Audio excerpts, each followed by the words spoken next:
शांति। 28 जुलाई 2023। आज की मुरली का सार है, मीठे बच्चे पावन बनने के लिए अपने स्वधर्म में रहो और अशरीरी बन एक बाप को याद करो। आज का प्रश्न है, किस विधि से नए स्टूडेंट्स पर ज्ञान का रंग लग सकता है? उत्तर है, उन्हें पहले पहले 7 रोज की भट्टी में बिठाओ। कायदा है, जब कोई भी आता है तो उनसे फॉर्म भराओ। पहले 7 रोज भट्टी में पड़े तब पूरा रंग लगे। तुम भ्रमरियां ज्ञान की भू कर आप समान बनाती हो। तुम जानती हो अभी देवता धर्म की सैंपलिंग लग रही है। जो इस घराने की आत्माएं होंगी वह महारोगी से निरोगी बनने के पुरुषार्थ में लग जाएंगी। धारणा के लिए मुख्य सार है, पहला, विकर्माजीत बनने के लिए सारी पुरानी दुनिया से बेहद का वैराग्य कर इसे भूल एक बाप की याद में रहना है। दूसरा है, भ्रमरी मिसल ज्ञान रंग लगाने की सेवा करनी है। युक्ति से महारोगियों को निरोगी, नास्तिक को आस्तिक बनाना है। आज का वरदान है, सदा साक्षी स्थिति में स्थित रह निर्लेप अवस्था का अनुभव करने वाले सहज योगी भव।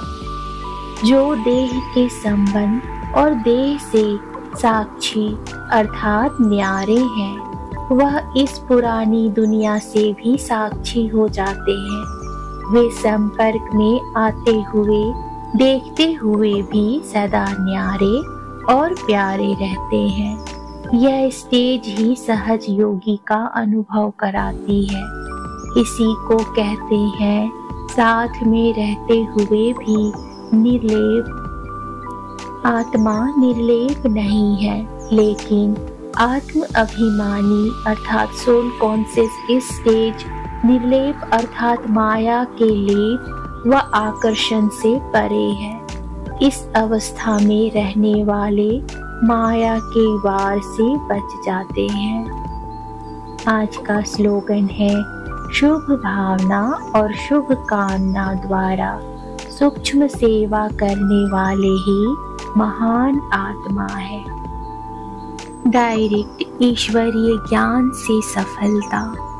यह जो अपने को अविनाशी ज्ञान मिल रहा है, वो डायरेक्ट ज्ञान सागर परमात्मा द्वारा मिल रहा है।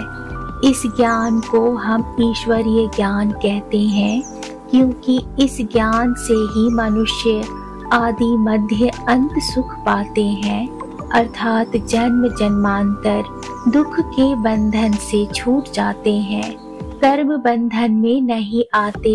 इसलिए ही इस ज्ञान को अविनाशी ज्ञान कहा जाता है। अब यह ज्ञान सिर्फ एक ही अविनाशी परमपिता परमात्मा द्वारा हमें प्राप्त होता है, क्योंकि वो खुद अविनाशी है। बाकी तो सब मनुष्य आत्माएं जन्म मरण के चक्र में आने वाली हैं, इसलिए उनसे मिला हुआ ज्ञान हमें कर्म बंधन से छुटकारा देने वाला नहीं है। इस कारण उन्हों के ज्ञान को मिथ्या ज्ञान अथवा विनाशी ज्ञान कहेंगे, लेकिन यह देवताएं सदा अमर हैं, क्योंकि इन्होंने अविनाशी परमात्मा द्वारा यह अविनाशी ज्ञान प्राप्त किया है। तो इससे साबित है कि परमात्मा भी एक है, तो उसका ज्ञान भी एक है। इस ज्ञान में 2 मुख्य बातें बुद्धि में रखनी है।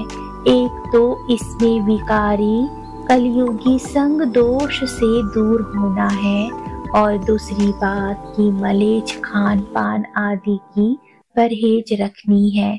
इस परहेज रखने से ही जीवन सफल होती है। ओम शांति।